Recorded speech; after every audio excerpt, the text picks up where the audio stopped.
ഔലിയാക്കളെ സംബന്ധിച്ച് പല സ്ഥലങ്ങളിലും പരാമർശങ്ങൾ ഉണ്ടല്ലോ. അതൊന്നും വിശദമായി പറയേണ്ട ആവശ്യമില്ല. നല്ലൊരു പ്രഭാഷണം ഇവിടെ നടക്കാനിരിക്കുകയാണ്. അപ്പൊ നമ്മൾ മനസ്സിലാക്കേണ്ടത്, ഈ അള്ളാഹുവിന്റെ മഹാന്മാരായ ഔലിയാക്കൾ എന്ന് പറയുന്നത് അവർ പരിശുദ്ധമായ ദീനിനെ ദഅവത്ത് ചെയ്യുക, പരിശുദ്ധമായ ദീനിനെ മറ്റുള്ളവർക്ക് എത്തിച്ചു കൊടുക്കുക, മഹാന്മാരായ അമ്പിയാക്കളുടെ ആ ദൗത്യമാണ്. ഒരുപക്ഷെ പ്രത്യക്ഷത്തിലായിരിക്കില്ല, പരോക്ഷമായിട്ടെങ്കിലും അവർ ചെയ്തുകൊണ്ടിരിക്കുന്നത്. അത് അവരുടെ വഫാത്തിന് മുമ്പും ശേഷവും, വഫാത്തോടുകൂടെ അത് നിന്നു പോകുന്നില്ല. മരണത്തോടുകൂടെ ഒരു മനുഷ്യൻ, സാധാരണ മനുഷ്യന്മാർ തന്നെ ഇല്ലാതെയാകുന്നില്ല, മറ്റൊരു ലോകത്തേക്ക് പോവുകയാണ് ചെയ്യുന്നത്.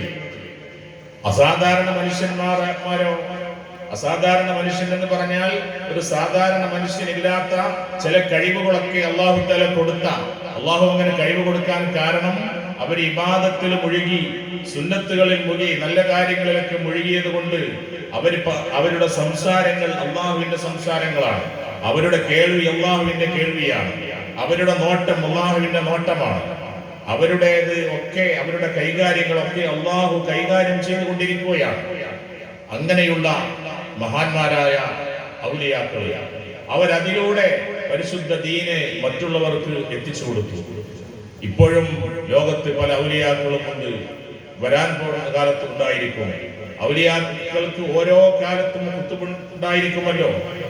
ബഹുമാനപ്പെട്ട ഗൗസുൽ ആലം ശൈഖ് മുഹയ്യിദ്ദീൻ അബ്ദുൽ ഖാദിർ ജീലാനി ഖദ്ദസല്ലാഹു സിർറഹുൽ അസീസ് മഹാനവറുകളുടെ 29ാമത്തെ മഹാനവറുകളുടെ ആ പരമ്പരയിലാണ് എന്ന് പറയുമ്പോ പിതാവിന്റെ ജീന് മക്കളിൽ ഉണ്ടാകും എന്ന് നമുക്കൊക്കെ അറിയാവുന്നതാണ്. ആ ഏറ്റവും ഉത്കൃഷ്ടമായ ഒരു മഹാനെ സംബന്ധിച്ച് പറയലും ആ പറയുന്ന സദസ്സിൽ സംബന്ധിക്കലും ഒക്കെ അവരുടെ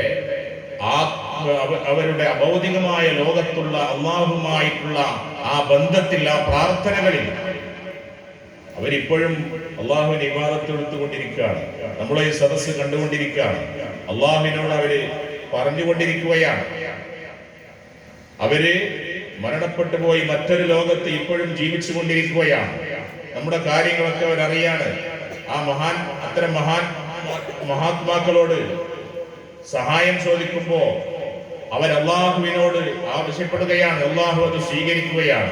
ഒരുപക്ഷെ ഭൗതികമായിട്ട് വലിയ നേട്ടങ്ങളൊന്നും ഉണ്ടായിക്കോണമെന്നില്ല.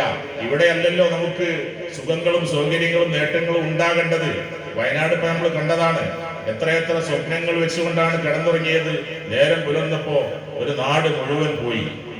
അതാണ് ഈ ഭൗതിക ലോകം എന്ന് പറയുന്നത്. അങ്ങനെയാണ്.